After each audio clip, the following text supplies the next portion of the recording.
just asked, where did I work as a retired forester? And I worked a variety of places from 1964, when I got out of school, to 1977 when I showed up here. And I had an office out by the fish hatchery. I came here as an area manager for county forestry, private forestry, and fire in the Wireless, Oneida, Forest County area. That's what I did here until the mid-80s.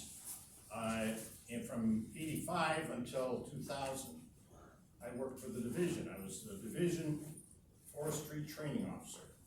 If you work in fire, ultimately, nobody staffs for wildfire for their peak level. They're about 10% of need. But you get dry periods or extended periods, and you have to have a trained workforce of volunteers that you call on in that moment. So training is a key element of that part.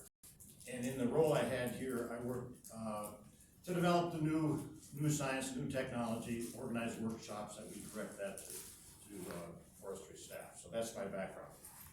I have limitations in the realm of applied silviculture and that type of thing.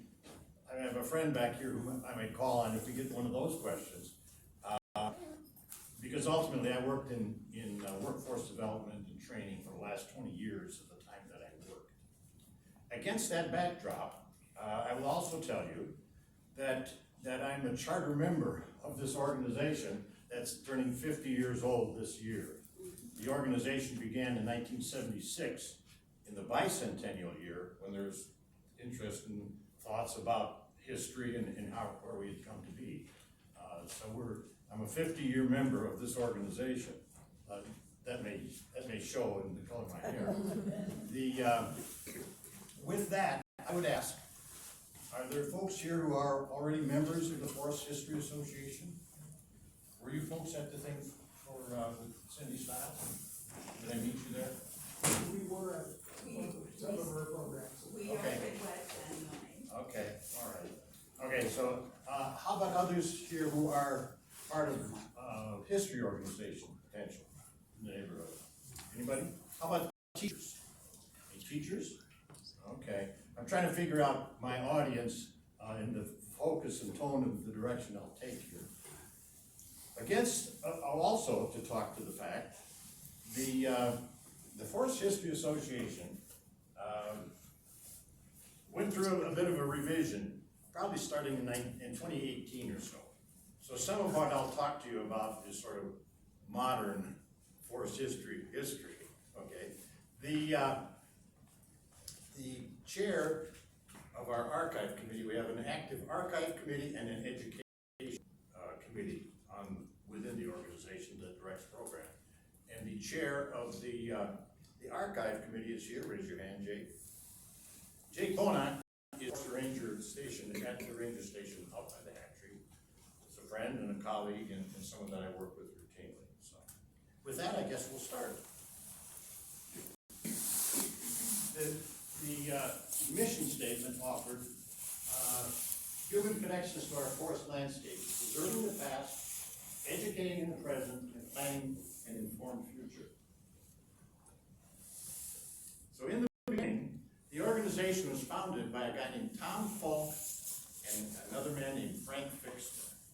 Tom was the supervisor on the then Nicolet National Forest. Now it's the Nicolet-Chequamegon, they're combined in administration. And Frank was the woodlands manager for Mosinee Papers. They got their heads together, dealt with a number of their colleagues, and formed the organization. The stated mission is to inform, educate, archive, and publish the forest history legacy of the state of Wisconsin.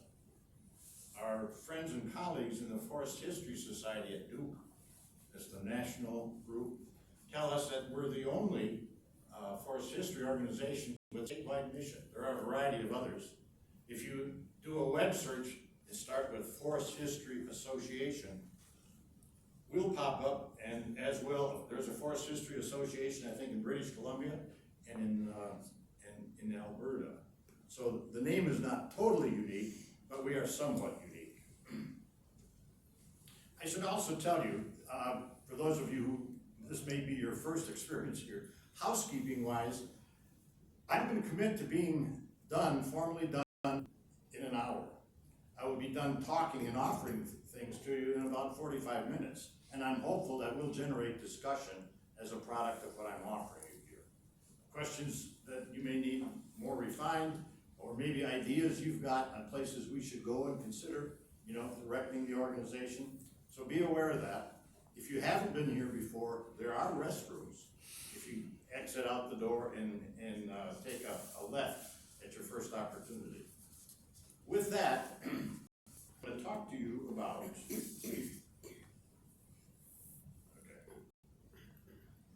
I like to talk about one of the, you've got two brochures, those of you that picked some up. One is the one that we got with some marketing advice, and there's one in the back that's mostly paper, and in it, there's an offering of a promotional brochure that I wrote. And I was quite taken with a statement by a guy who's in the Forestry Hall of Fame, a man named John Kotar. He said that forest ecosystem management consists of decision-making at a range of scales, both spatial and temporal, miles and years, landscapes and generations. Okay. The reality is that we do direct activity and management to various timber types that extend across landscapes but are limited, and we work not only by ourselves, we're not omnipotent in this process, we work with a variety of partners to get this done. And so there's an issue associated with management that pushes us across landscapes. But you also think of in terms of time.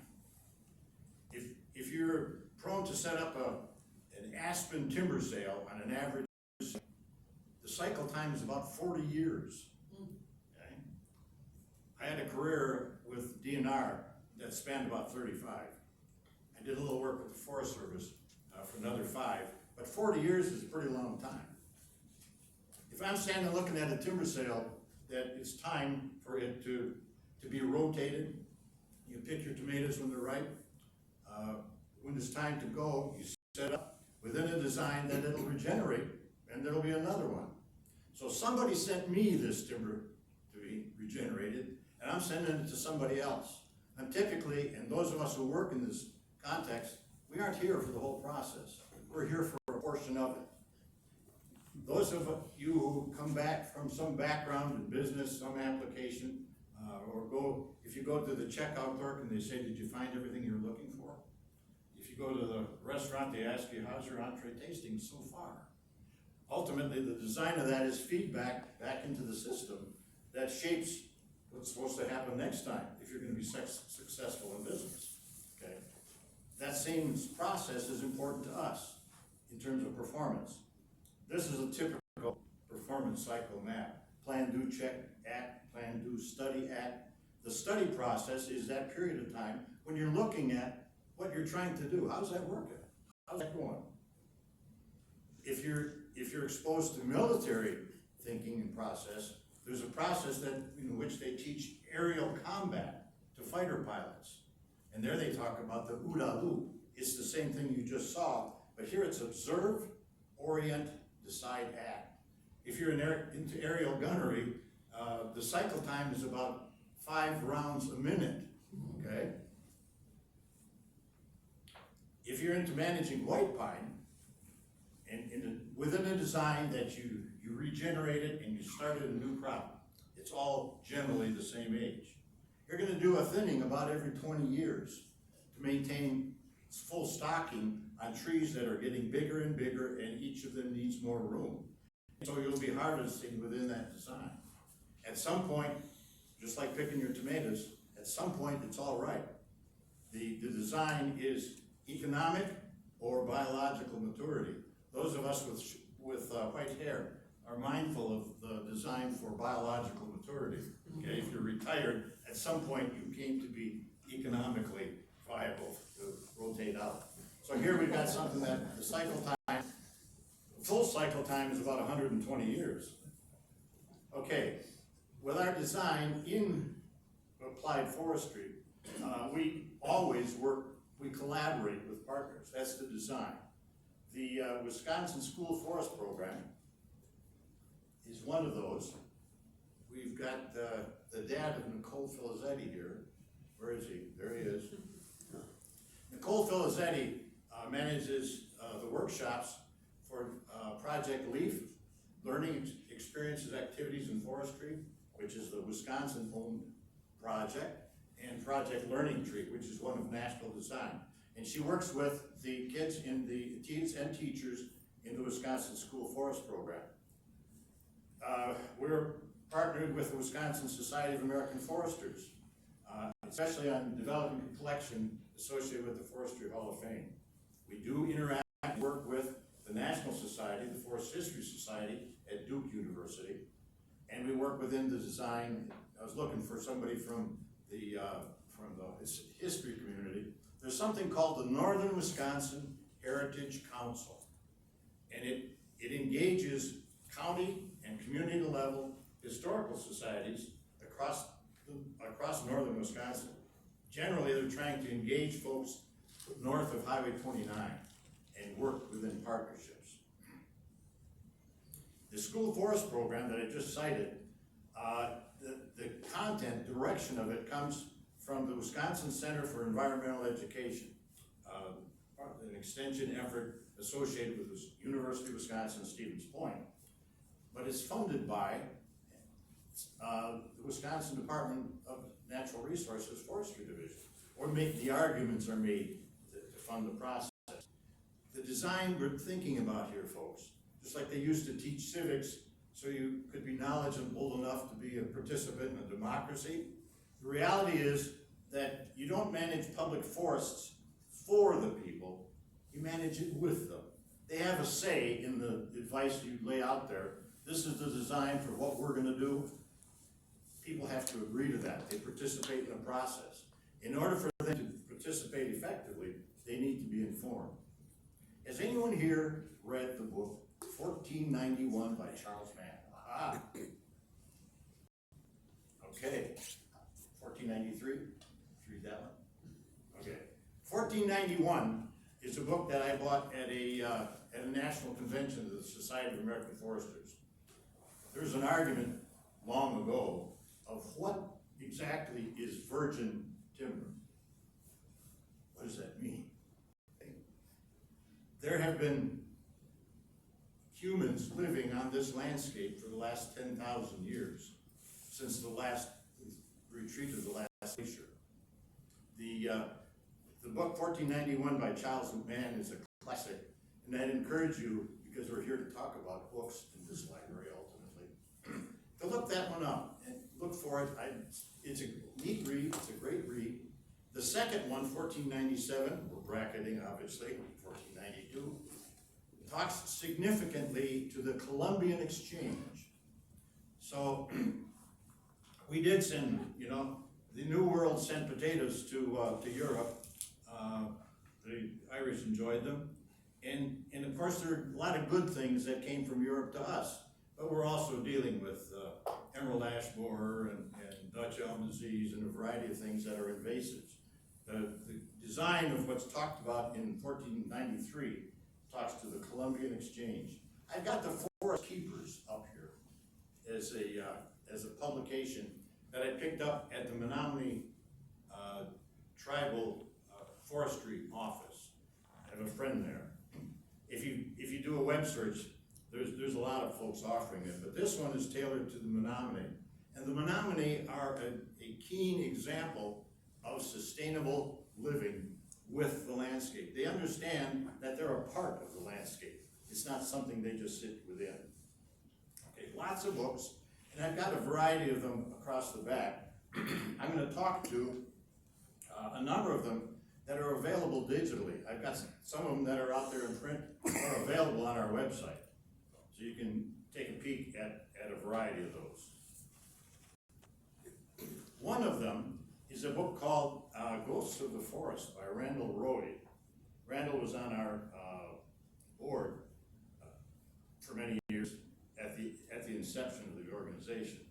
And it talks to, the first chapter in the book talks to this series of communities that existed and then evaporated in the mid-1800s. The one at McKenna, at a point in time when it had used up the resource available to it, and the world was evolving, got put on a railroad train, all the gear, the mill, the boilers and the saws and the gear, and it went up and got situated at Star Lake. So there you've got McKenna, circa 1892, and there's Star Lake. Okay? Part of the story that, it is told in the book. Another book at the back, the one I just showed you, Ghosts, is not in digital form, but this one is in digital form at our website. It's a story of the inception of the forestry program here in Wisconsin. They hired a guy named Edward Merriam Griffith in 1903, and his program is cited as having begun 1904. And it came to a point in the mid-1915s, around 1915, that the tragic thing happened. But I'm getting ahead of myself. There's another book on the fires of the year of the fires of 1910, and much of the country was experiencing forest fires, and the federal government enacted the Weeks Law, which provided funding for state programs to develop, forestry programs, significantly directed to beginning to control wildfire. Here in Wisconsin, because at the time, the country is an agrarian society. You're gonna get rid of the trees so you can plant grass or potatoes or whatever. And this guy, Griffith, can you believe it, is suggesting you should be replanting trees in places they're trying to get food for their cows, okay? So ultimately, and especially they're the most vocal advocates for nixing forestry came from the county boards in Vilas and Oneida counties. Because this was the headquarters, in Vilas County for the field program to the forestry. And ultimately, along with the agricultural lobby, they declared forestry unconstitutional in Wisconsin. And forest management was sort of evaporated until the early 1920s. The wildfire program, they did want the fires put out, so it motored along. It motored along until, well, the forestry program begins again in 2023. It's begun again in various forms. The first forest rangers are hired in 1911. I gotta watch my time here. The reality, and a curious reality, is the current forestry headquarters is located in the last creamery to close in Rhinelander. Okay? The program began with an exam at Rhinelander City Hall. They staffed the first field station at Trout Lake and continued to grow and evolve, especially the fire program. And so now we've come full circle, and the program is back there. Okay, I gotta buzz along here. Another book in digital form is a history of the Nicolet National Forest. A guy named Ken Elliott is the keen author, and I truly encourage you to look at our website and take a peek at this one.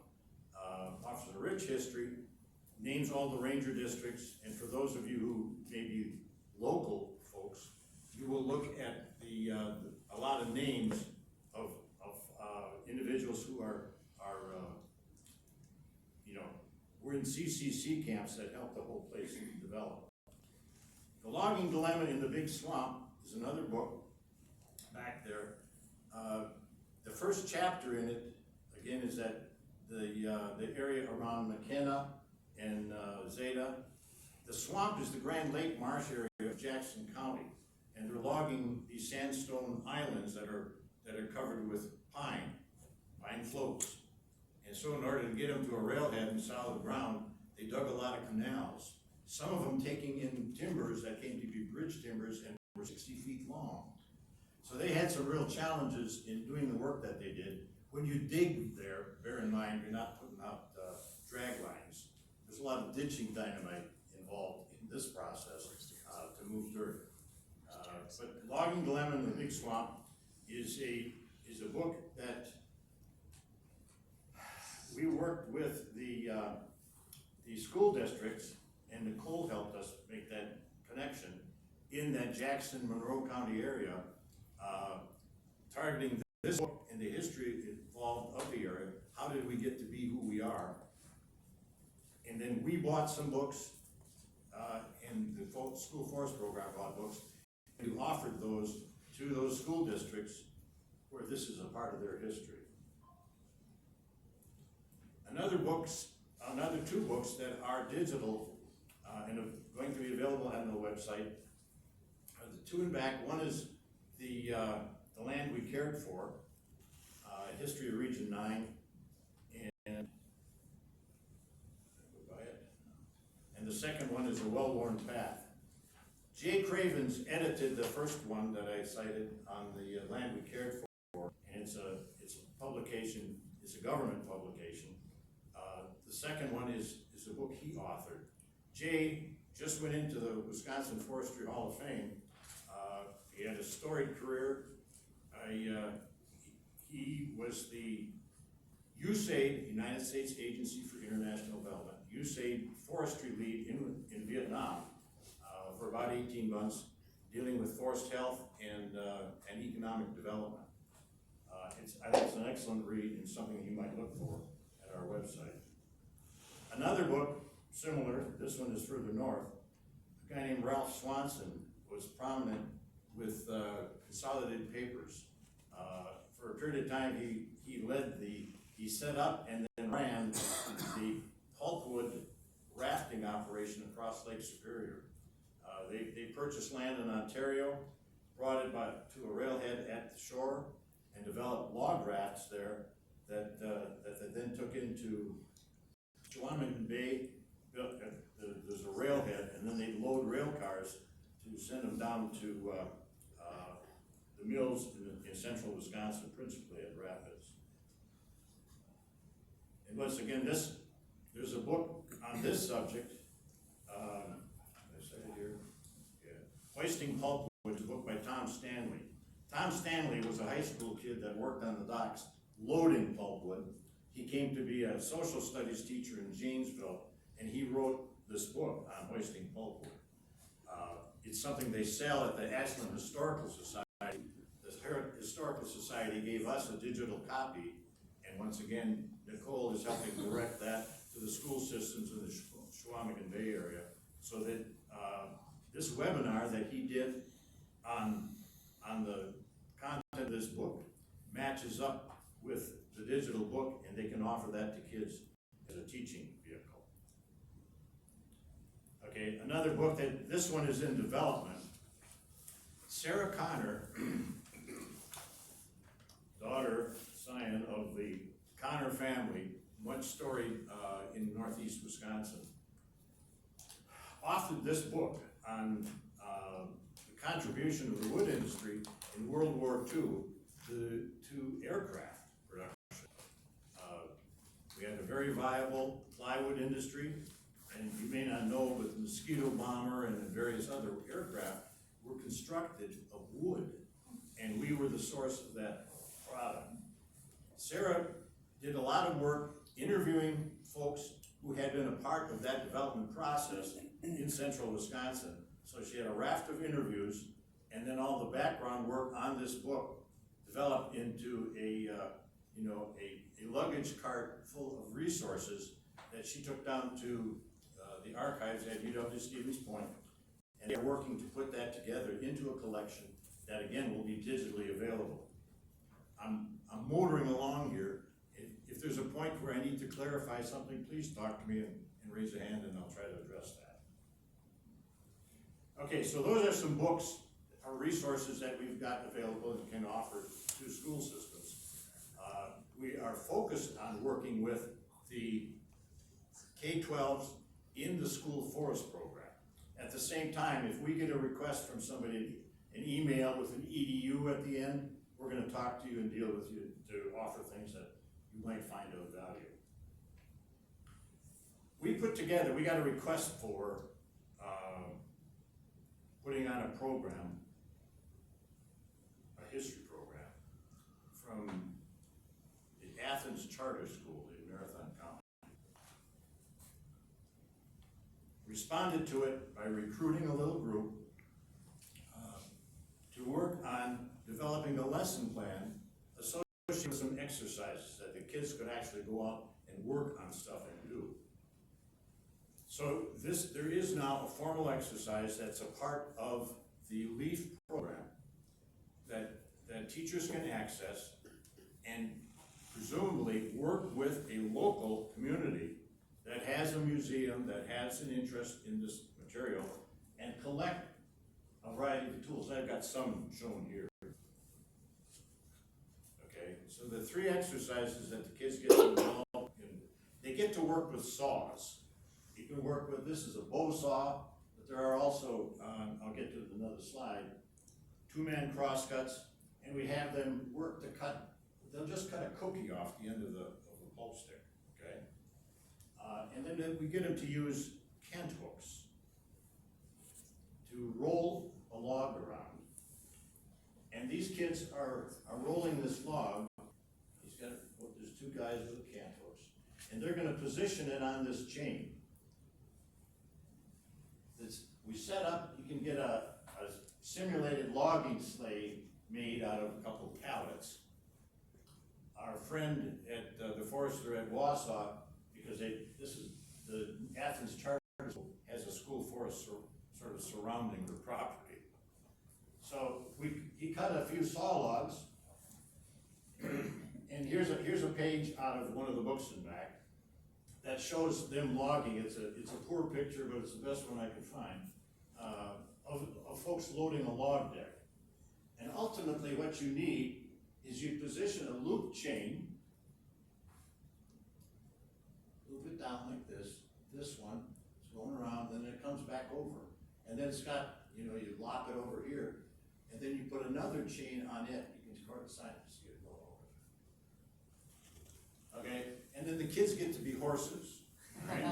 So they've got the chain, it's hooked in there, and they would presume them to be horses, and then they'll pull this thing up, and successively they would load that log block. It's about a 45-minute exercise for them to complete this, and the kids get to involved with various things. We talked about this on a Channel 12 event 6 months ago, maybe a year ago, and got interest from a guy who donated a gob of stuff to include some of these tools. Jake's got it at the ranger station, and we're looking for an opportunity to work with another school district and offer them this type of material. And I worked with these guys on this first one. But the guy right back there, he's a local, and he took over after I did the first one. And that's how this has to go. We aren't looking for our members to exclusively do this. If it's going to be viable, it has to be a community program. Okay, another issue maybe to talk about is we came to be involved through some of our members in a couple developments locally. One is an interpretive trail that's up just south of Mercer. It's the Camp Mercer CCC camp. There's an administrative camp up in that area. They had more resources. They had an automotive shop and so on that they could help support some of the outlying camps. So it was a big one. And it's a neat trail that the local community volunteers put together, and it's now viable, and I think it gets a lot of business. This one this is called a culturally modified tree. In the world of the CCC, not everybody was a good guy all the time, okay? So if they're gonna go out on a tree planting exercise, the expectation is you could do so much work in the course of the day, and you get a little bag of trees. Trees, when they pick them up, 3 trees, 3 years in the seed bed, pick them up, and there's people that count them out, and you get a package of 25. And they throw it and they do this to package up their trees, okay? So if you ordered 3,000 trees, you have to know that's what they're giving you. Somebody counted them. So when these kids would go out to do their work, they'd be assigned to plant, 400 trees or 500 trees or 1,000 or whatever, okay? And at the end of the day, if they're slacking, they got a lot of trees left. So once in a while, somebody put in a spud hole and they put in a whole landfill that put in 25 trees. Well, this monument here, at one point I counted, I think there's like 19 stems. So the reality is that camp staff, they knew this would go on from time to time.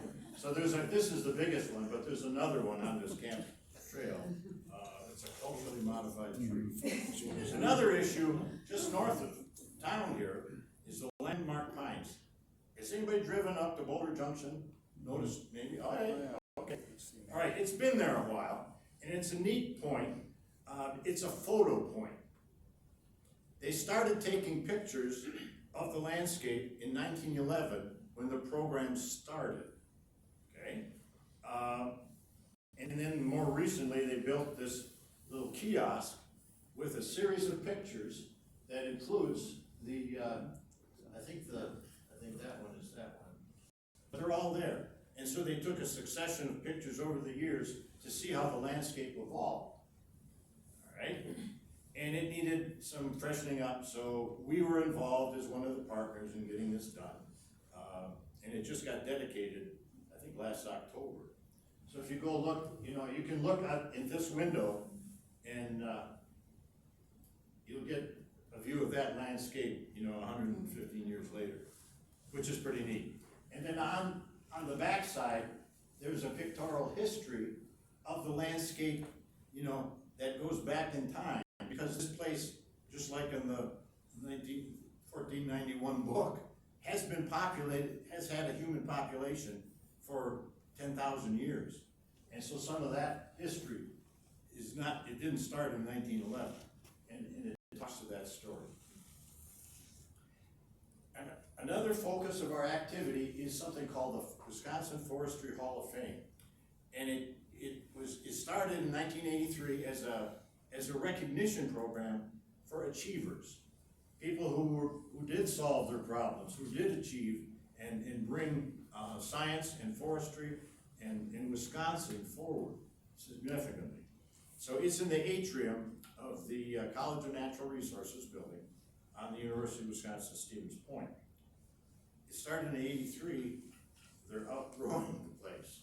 The classic design at the outset was that the individual would get a recognition and a walnut plaque, engraved plaque for his or her personal use, her home, and the university would have another one. They put it up in an area where kids would sit and study or prepare for something. It's a lounging area. Well, they're outgrowing the place. The reality is now. Oh yeah, okay.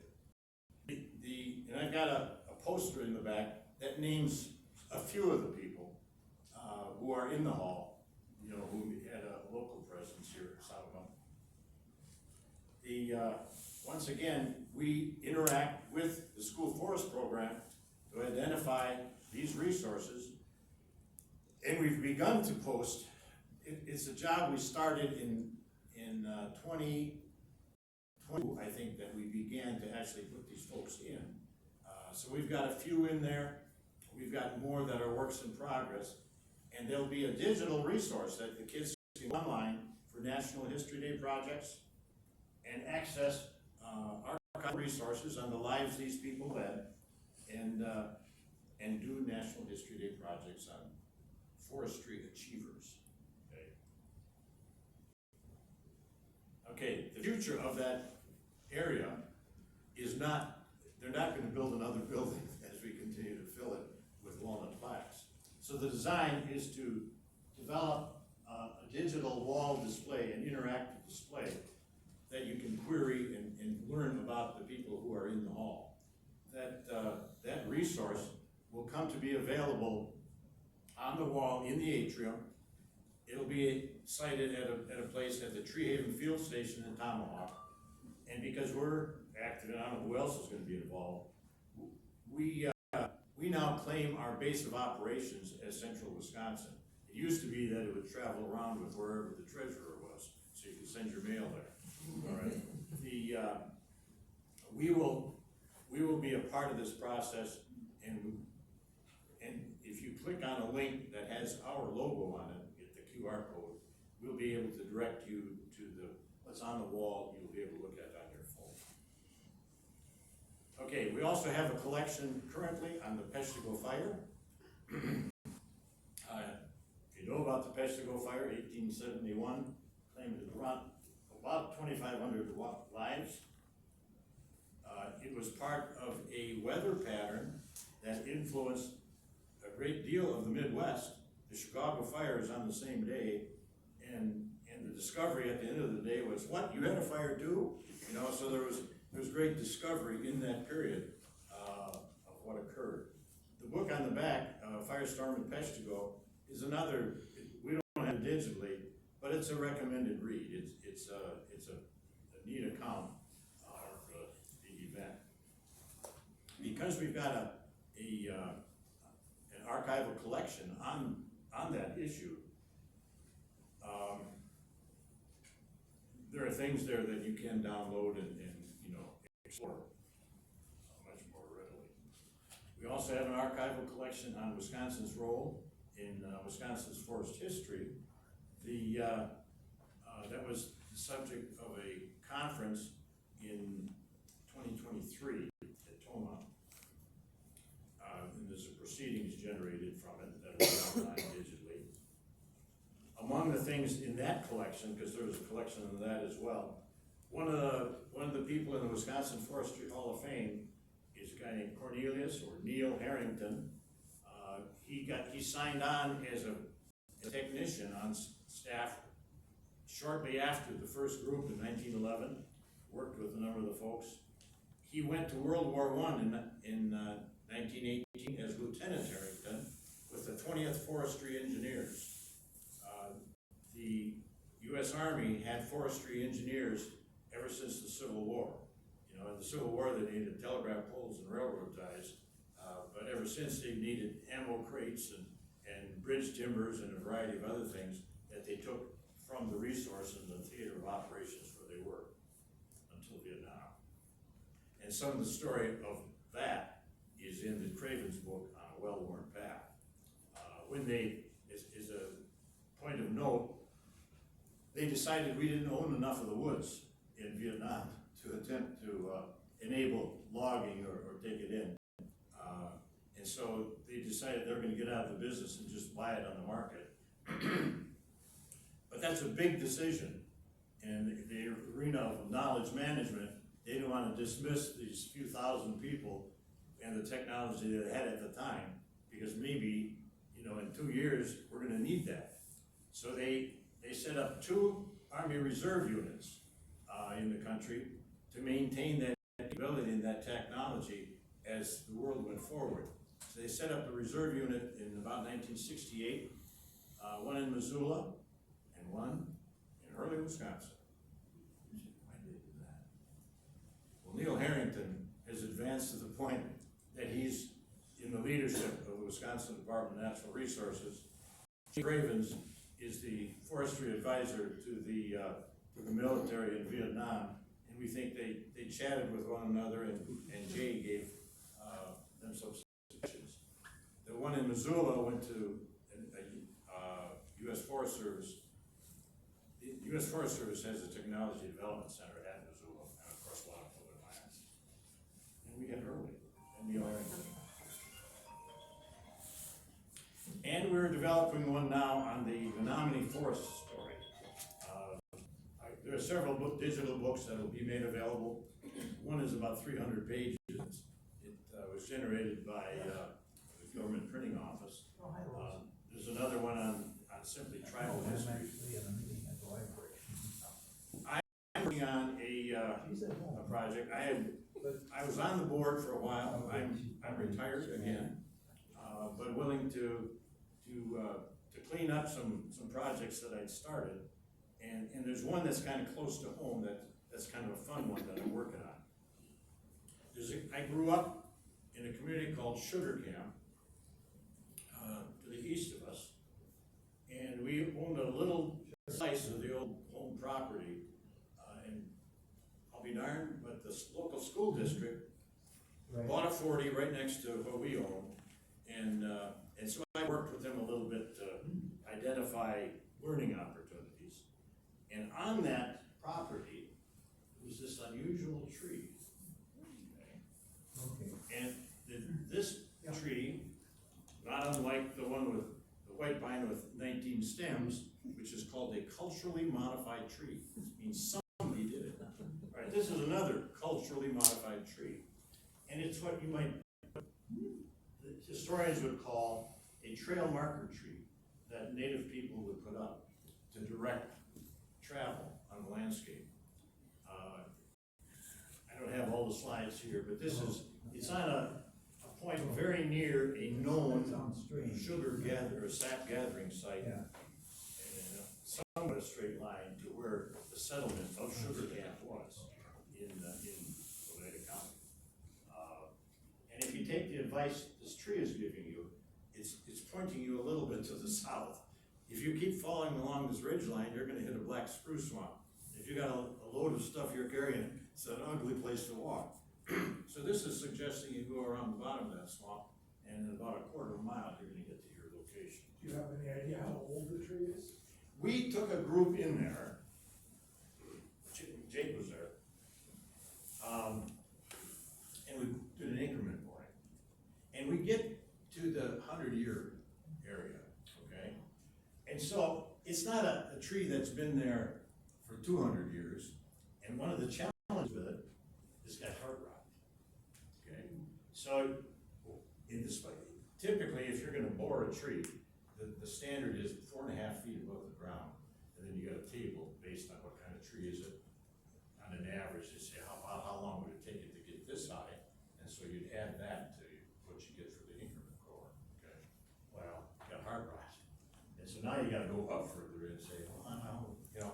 So there's a lot of guessing associated with this, but in my own mind, it's too perfect to have had, another tree fall on it or something and have it in the condition that it's in.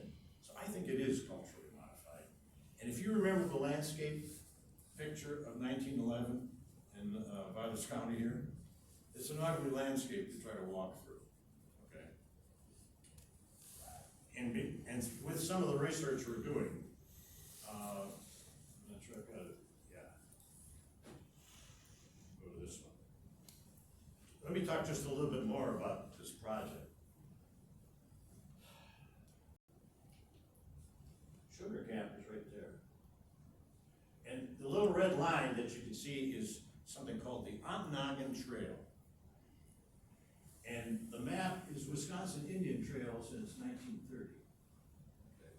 So if you got a good look at the map, there's Indian trails all over it. Contention is that the Ontonagon Trail went from Ontonagon, Michigan, up on Lake Shore, traveled all the way down, is a major route, and it was to Portage, Wisconsin. Portage is so named because it was the portage between Wisconsin and the Fox. Okay, and so it was a corridor, a travel corridor for indigenous people. Well, anyway, one of the things we found is we've got a retired teacher who's growing us from Free Lakes, and he found this article of two land speculators that made a trip from Wausau, right here, yes, here in the county, up to Eagle River in 1858, 10 years after statehood. Horse and wagon, a couple guys, and they're looking at the woods, just deciding, what do we want to buy, speculate. Well, they go through, I don't know if you read it there, the Indians have extensive sugar orchards in this vicinity. Well, yes, they did. Okay. And the reality is that they started logging and developing this area in the late 1800s. You know, we've got people who have family ties to the late 1800s in sugar camp. So I think, realistically, European settlement caused them to begin harvesting what had been these sugar orchards. And so people were going further out to continue to make that connection.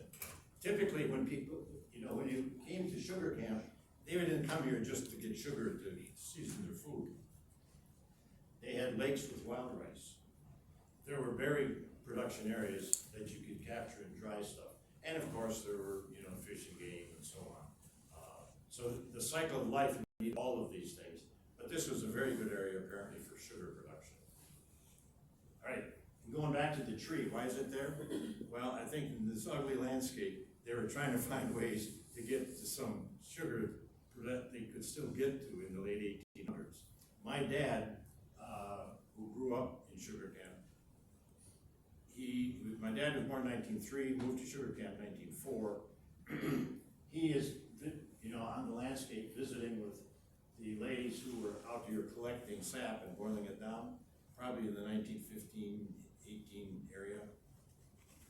He's very impressed with the work they're doing. And one of the things that truly impressed him is that there would be infants in a packboard hanging on a knot in the tree. He never heard anybody crying. Just looking at you. Anyway, it's a neat area, and it's a roundabout way to say, I think that was a tree, in fact, that they did set up maybe 100 years ago, okay?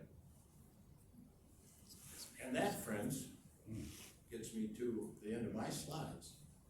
And I'm curious if we've got any thoughts or questions or ideas for what we do here. So I'm not sure the reason that I came here is for the same thing, but I wanted to ask this question. Sure. If you look at the northern part of Wisconsin, Yep. whether it's from east to west or from here north to 29, what was it like 200 years ago? And what kind of forests were there? We live in a place that has a tremendous amount of red pines. And where did that all come from? I mean, someone must have planted them because they're every 10 feet apart and they've been cut out every one day. There's tons of those around here. Okay. Where did all that come from? Well, typically, and I'm going to make some generalizations and invite other input. When the program starts, the forestry program in 1911, you're starting from scratch, and the science associated with production, it's existent in Europe. So you'll find places where they're planting Norway spruce and Scotch pine significantly. The plantation on Star Lake is Scotch. I think it's all gone. No. They're trying to rotate that out to get native species Okay. in. Well, anyway, the early plantings are not native. You know, the stock came here, all right, and is being produced. But ultimately, we come to produce our own stock: red pine, white spruce, significantly, and then there's a point they're growing hardwoods and various other things. So odds are, you know, and when they're in the early planting efforts, it's open, it's sandy, it's well drained. It looks like a candidate for red pine because we're producing a lot of it. As we've evolved, as we've grown along, is anybody, I tried to promote this a little bit on Facebook. Did anybody see a Facebook post I made recently? Okay. One of the advances, a guy named Kotar that I cited, is kind of the author of this, something called the Habitat Type Classification System, long name. The realities are that the design for early planting, if it's well drained, it's probably a red pine site. If it is drainage is heavy soil, maybe not as well drained, well, spruce maybe. Okay, so there's some simplistic selection of how you class this out. The habitat type classification system takes a deeper look, soils and geology, and one of the ways they grade the landscape is at the annual plants that grow there. God's plant them, all right? Not people. So there are things we planted and sites that we set up that had to be refined and redirected down a better path sometimes. Sometimes you're gonna find a way to encourage and we're always looking to encourage natural regeneration after something's established. So on the issue of the early landscape, and I should put this up here while we're talking. If you've got questions,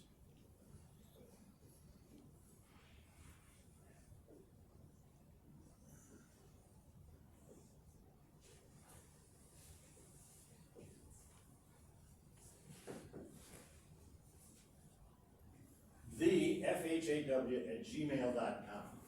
Okay, if you think of something you meant to ask or you got an inquiry, direct an email to that, and they'll sort out the character of the problem, the issue that needs to be answered. They'd find someone within the organization who can direct you down that road. There are publications on the early vegetation of Wisconsin, and I'm thinking even Kotar's book, The Field Guide, has some of those early maps in it, which is sort of the basis for, where's this stuff all going? Long run around answer to your question, but there's stuff out there that can direct you to that understanding. Other questions? So after the big cutover, like that picture you showed of Yeah. Boulder Junction, where did aspen and birch and maple just spontaneously regenerate? Because I never hear about those species being planted. True. Okay. Did they just come back with a few trees that Aspen. were left, or aspen suckers? Yeah. came out? Okay, it is a regeneration process, yes. Once again, I will take advice from my friends in back. But ultimately, one of the places I worked before I got here, I worked for the Minnesota Department of Forestry, and looked at a black spruce swamp, a black spruce forest, Glacial Lake Agassiz, just south of International Falls. There isn't high, it's all peat soils, They struggle to build roads in that country, But there's places there, they were trying a system of harvest and then burning, windrow burning, to develop a seed bed for the surrounding black spruce. When they put that ash seed bed in there, it got flooded with popple, with aspen. There wasn't a popple tree for 10 miles. But aspen is one of those pioneer species, and you know how the stuff floats. All the seeds float in the air in the spring. And they're looking for a site like that. Now, with all the fires that these people had in the area where they want to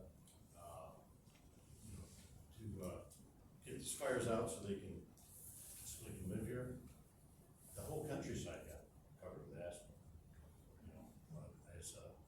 on those ash seedbeds. And then the reproductive process, they develop clones. So the reproduction afterward, if you harvest aspen, it's not preceding, it's coming up from the suckers, from the clones that you established.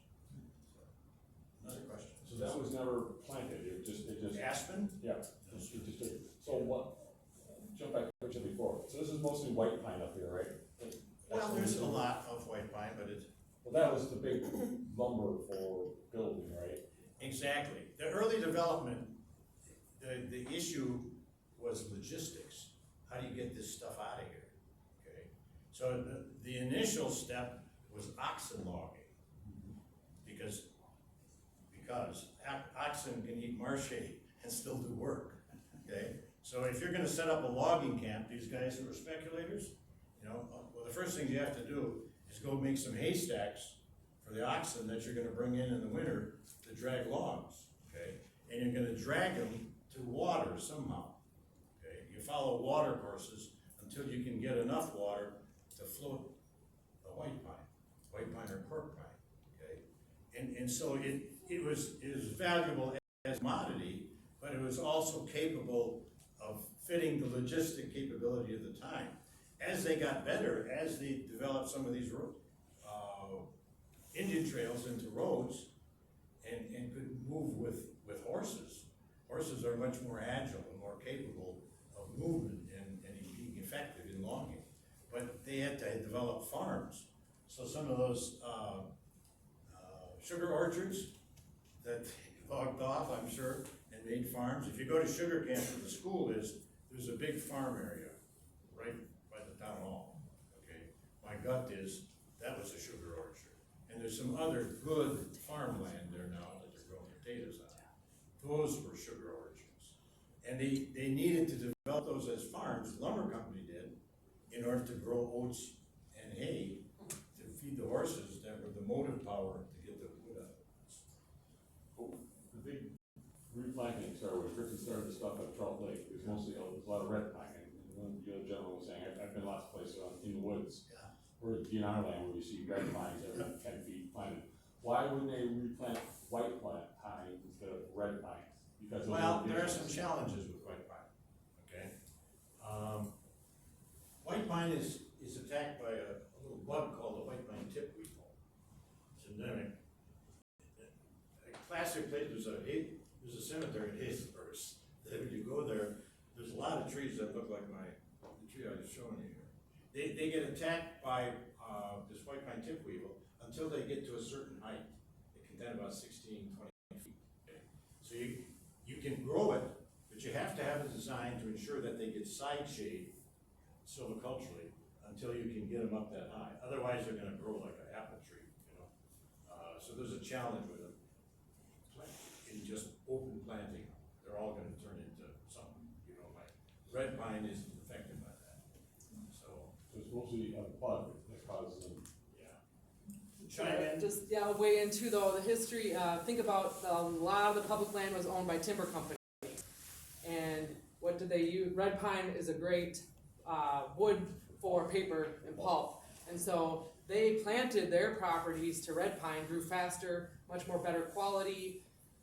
And then when they have to rotate out, they just replant to red pine. Slowly, with the sell-off of timber company land, we're now to other large landowners, smaller landowners.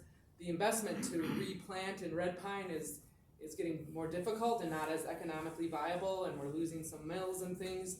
And so I think you're gonna see in the evolution, we're gonna lose some red pine on the landscape, and you're seeing the natural regeneration of white pine come back, and just natural regeneration of maple too. So Isn't popple used for pulp as well? that is too. A lot. Mhm. There's a lot of paper company land with popple. Yes, too, both. Mhm. Thank you. After the Peshtigo fire, where it was extremely intense, I mean, was the soil damage to the point where the forest regenerated different there?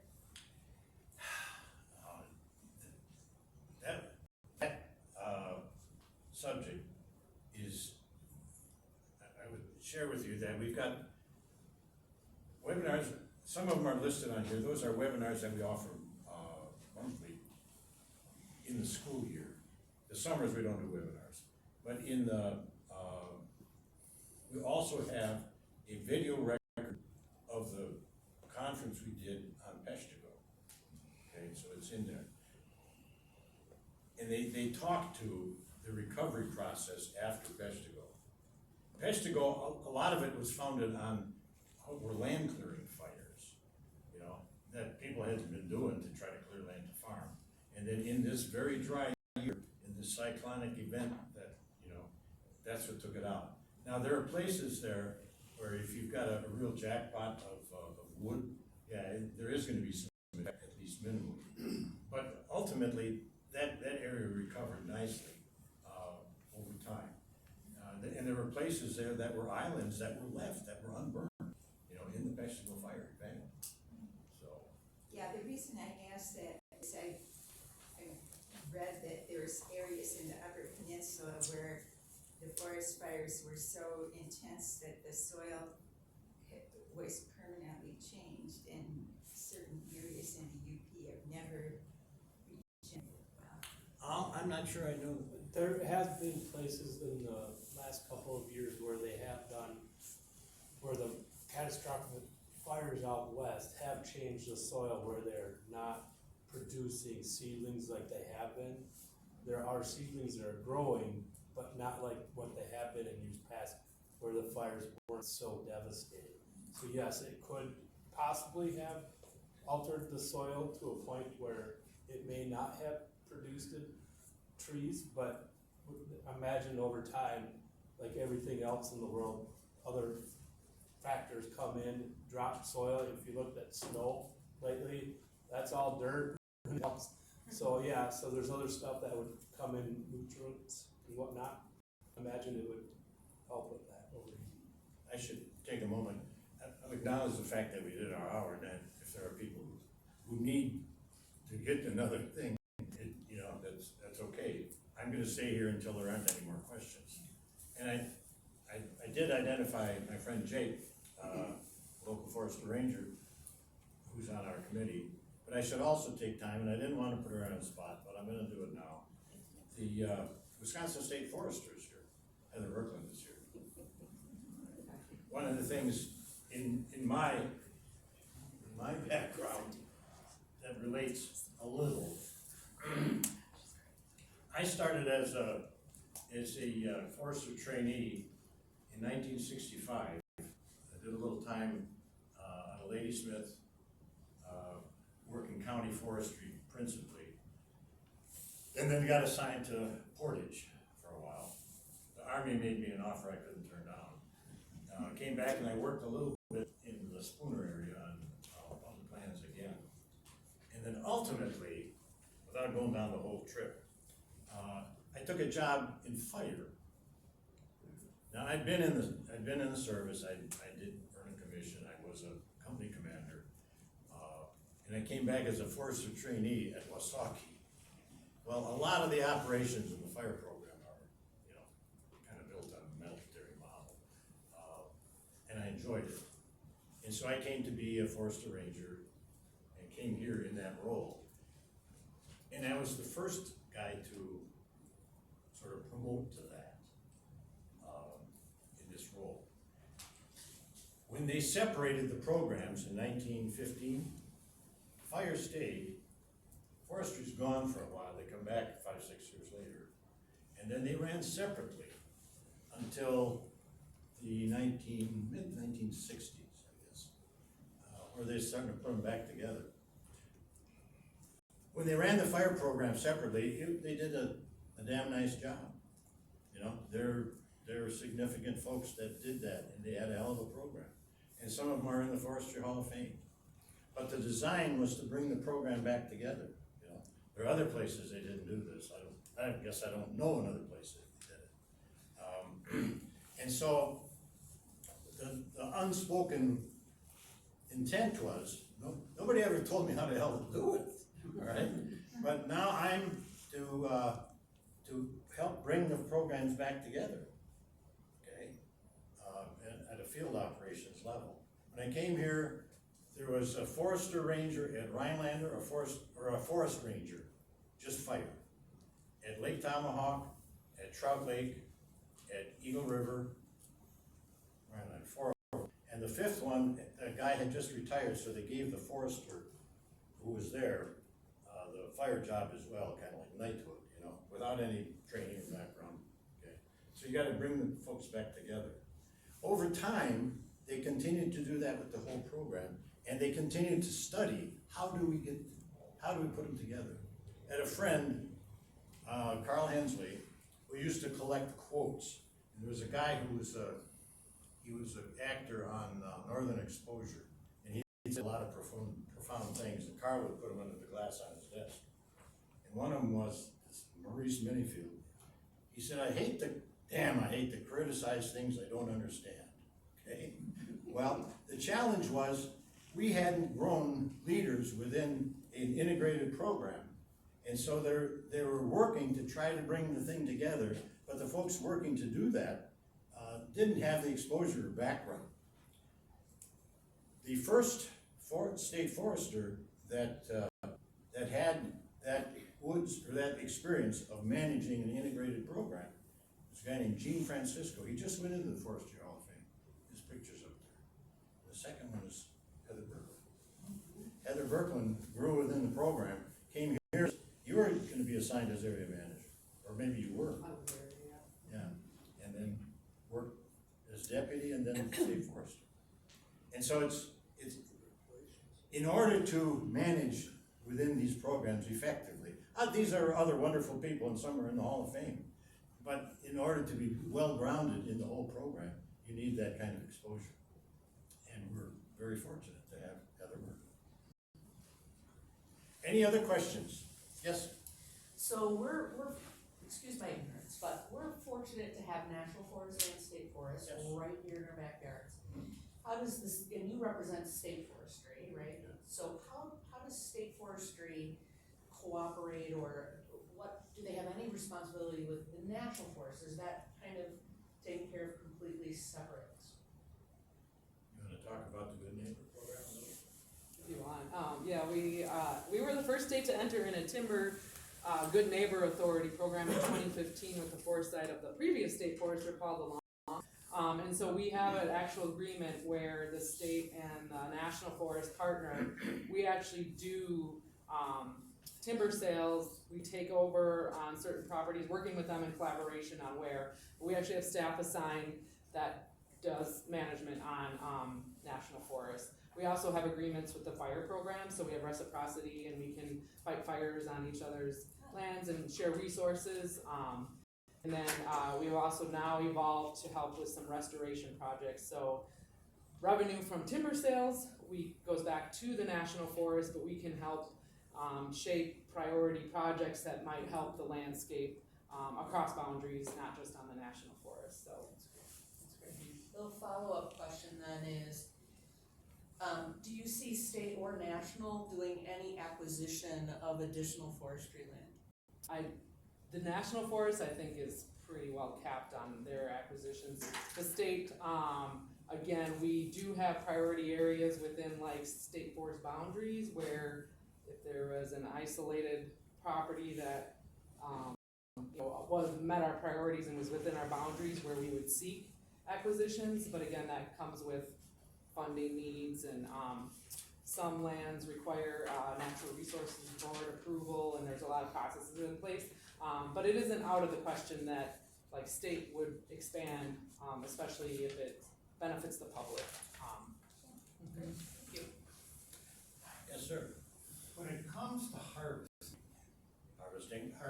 you have clear cut, you have partial cut, you have selective cut.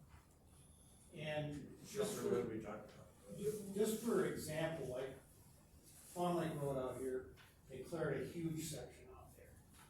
And it's pretty much clear cut. Okay. Now, you see a lot of stumps left and stuff like that. There was talk of possibly a tower going there, we don't know for sure, I don't know if it's government land or private land, or if they just had it harvested, I don't know. But with a situation like that, does that get replanted, or do they just leave like all the stumps the way it is and just go from there? Is it, I don't know the site, but is it something that's part of the development? I mean, there's. I don't know, Yeah. I mean, typically, if it's forest regeneration, the intended design in the long term is natural regeneration. You've got something properly associated okay. with the site, and then you work within a design that nature would, if they're gonna, regenerate it on that site. So they don't do any replanting, it's just let it's natural? Well, typically replanting, if you're gonna claim old ag land, if you're gonna claim something that this wasn't harvested or cleared within a design to be regenerated, then you plant it with something hopefully that fits that site. And then once it grows to that economic or biological maturity, then you work within a design that tree or that timber type would mimic to regenerate itself. You try to do it within that design. Well, it just looked like when they clear cut it, I mean, there's stumps everywhere, Okay. so it's like, well, how did they go well? Well, I mean, if, for example, we talked about, we had white pine out there. within the design. The classic design, and the Menominee are working on some of this.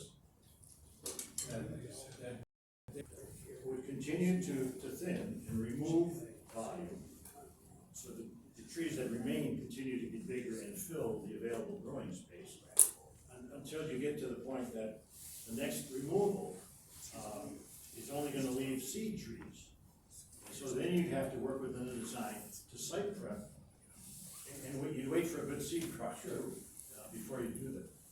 You'd work to get the site prep for a good seed crop, and classically with the nominees, they're doing some burning to create that natural seed bed. Okay, a light burn on it, and you predict a good seed crop. Where you go, once you've got a new crop established, of seedlings, then you're gonna remove the overstory to get rid of it, and now away you go. The next time you're here is 20, 30 years, when this needs a thinning. Any more questions? I put up, if you come up with a question that you didn't get to ask here tonight, get off of that to FHAW@gmail.com. One of the things I put in your little packet is a listing of the recordings of the webinars that we do. We do webinars from September through May. They take a break during the summer. Nobody wants to watch them in the summer anyway. We're getting 50,000 hits a year of people going back to these webinars. You'll announce a webinar and encourage sign up, and 70 people will sign up, and on the day of the event, 40 people will show up. But the next morning, it's posted online, and by the end of the next day, you've had 100 people look at the damn thing. There's a guy, when you do things that involve antiquities, there's one here on the Mendota dugout canoes, discovery, recovery, ongoing research. They found some canoes sunk in Lake Mendota that they think 1,200 years old. So when they did that one, there's a guy who signs in from Cairo, Egypt. He's interested in antiquities, must be part of the work he does. And you ask yourself, if it's 6:30 at night in Wisconsin, what day and what time is it? And he's shown up several times. So I would encourage you, some of the books that are back there are available digitally at our website. And it's www, you can Google it, but it's Forest History Association of Wisconsin, it's WI.com. So I encourage you to look there. Thank you so much for